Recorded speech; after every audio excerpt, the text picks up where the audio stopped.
After the Ball by Marcia. He's an old man, the soldier, far too old for young Poppy, he says, though he likes the look of her, her heart-shaped face and soft lips. No, the eldest, Hyacinth, will be his bride, the soldier declares, tossing his cloak across the back of the chair. Heather whispers to Rose, noticing the shimmer in the air, the disappearance of a rung. Zinnia tells them to hush, to stop being foolish, for goodness sake. The soldier grins broadly and shakes hands with the king, sealing the deal, though Hyacinth's face is far from elated, partially hidden by the locks she lets fall into her eyes.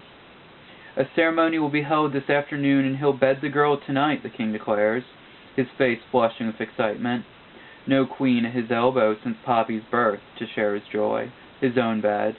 No son at his side to share his kingdom until this moment. A branch snaps in the darkness and Poppy jumps, clinging to Hyacinth's arm. "Sister," she whispers, "I have never heard such a thing on our journey before." Lily and Delphinia are far ahead, holding hands and laughing, their heads inclined. "It is only our dear sisters, brushing against some growth," Hyacinth replies, running her hand down Poppy's back, resting her palm at the base, allowing the heat of her body to infuse her sister's chill. Poppy pulls closer to Hyacinth, sensing something in the dark forest, something that Hyacinth will not acknowledge. But she nods and squeezes her arm around her sister's waist, moving onwards into the night. He's an old man, the soldier, and stands at the altar with a cane, smiling with broken teeth and thinning hair, a new cloak, perhaps one of the king's, around his hunched shoulders.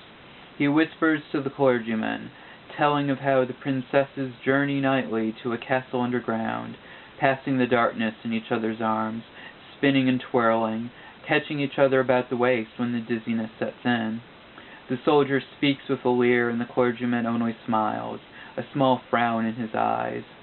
He holds the Bible in his hand, keeping him steady, watching for the eldest to appear at the doorway of the king. The soldier is proud to have outsmarted the princesses. His chest swells with it. The clergyman sees this, and wonders if the other soldiers, the other princes who tried to solve the mystery, suffered from the same pride, and if that isn't why they lost their heads in the end. He clears his throat. Bavardia rushes to Aster's boat, where the elder sister already has the oars in hand. "Might I dance for you tonight, Aster?" Bavardia asks, breathlessly, gripping the edge of the dinghy. "You and only you?" Her auburn curls tumble over her shoulder as she lifts up her nightgown to climb into the boat. Aster smiles, lifting a hand to help Bavardia in. "I've promised myself to no one else," she says, thinking that these nights are respite from the days, thinking that her sister dances with a lighter step than anyone she knows. He's an old man, the soldier, and his hand shakes when he takes Hyacinth's in his own. Her gown is all white, flowing past her feet, sweeping the floor with lace and satin. Her sisters serve as bridesmaids, Lily and Delphinia smirking at the old soldier and whispering to each other about the handsome men they hope to gain for themselves. Aster holds Bavardia's hand, smelling the flowers in her hair. Zinnia gathers Heather and Rose close to her, tightening their bows and touching up their hair. Daisy, Iris, and Gladiola giggle at the absurd notion of marriage, why anyone would need or want a man when they have days full of court duties, nights of blissful dancing. Poppy, though, wrings her hands and cries. She's quiet, silent even, except for the intermittent sighs and caught breaths. She watches Hyacinth's hand swallowed in the old soldier's, and feels her heart shrink. The water ripples as the boats move slowly, oars dipping. As Daisy and Iris row past Hyacinth and Poppy, they hear a rough gasp from the dipping prow, a sound that they know comes from neither of their mouths. Poppy keeps a steady pace, dropping the oars against the current as Hyacinth crushes her lips against the petal-soft ones of her sister, and tangles her hands in Poppy's golden hair. The dinghy rocks, though neither Daisy nor Iris shift more than to move the oars and touch hand to cheek. He is an old man, the soldier, but their father is older still, so the soldier is named Heir, husband to Hyacinth, and future ruler of the land, all because he evaded the wine, wrought a magic cloak, and stole treasures from their castle below. He lifts Hyacinth's veil at the clergyman's word and pulls her body to his, claiming her lips for his own. She is stiff and unyielding, like a doll.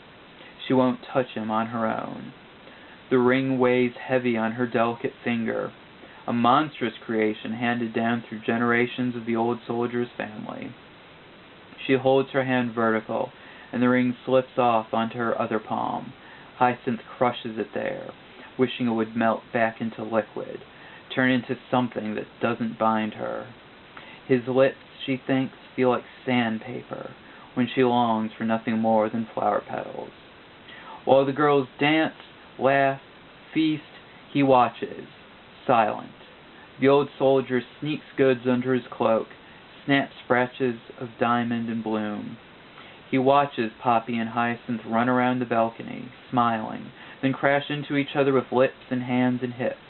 They whisper, "Goodbye, sweet love, until tomorrow night," gasping promises. He retreats to the boats, ready to face the king. The eldest won't be returning, not to this paradise. He's an old man, the soldier, old enough to know his way around a woman, but too old to have his ease. He stares her down on the bed, the nightgown the same she wore the night before. He undoes his new fine cloak and asks Hyacinth to tell him about her sister.